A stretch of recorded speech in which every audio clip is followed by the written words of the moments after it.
All right. Thank you so much for that question. Next question up is, are you excited or are you interested in the Obi-Wan Kenobi series? And if so, why? Answer, yes. Absolutely. I'm just overjoyed, honestly, that Ewan McGregor is getting a second chance at the Obi-Wan Kenobi character.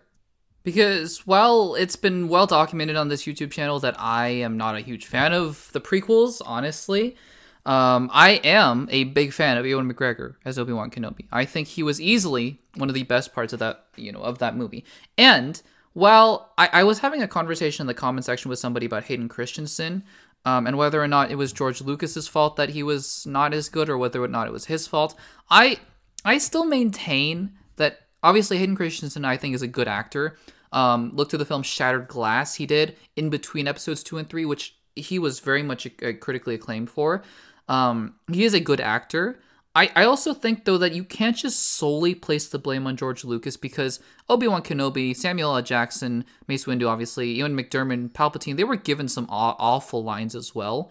And they somehow managed to come out of the prequels, I guess, less hated than Hayden was.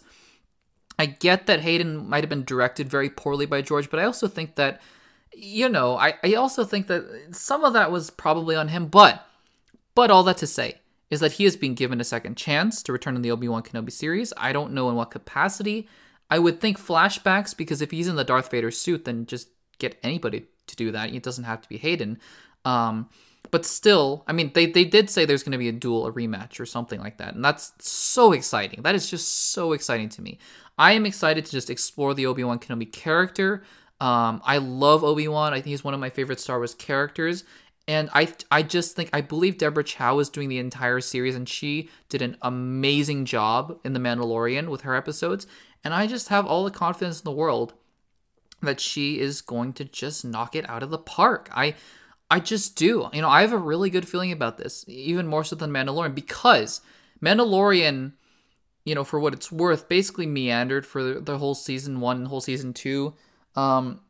Honestly, I know a lot of people like that about The Mandalorian, that it's just it's about, each individual episode is its own story. I don't. I like when there's an overarching story to the whole thing, which is why I think Loki episode 3 was really weak, for example. It just diverted the whole story. But anyways, all that to say is that I think that Obi-Wan Kenobi being a limited series is going to allow it to just have one clear story and explore Obi-Wan Kenobi.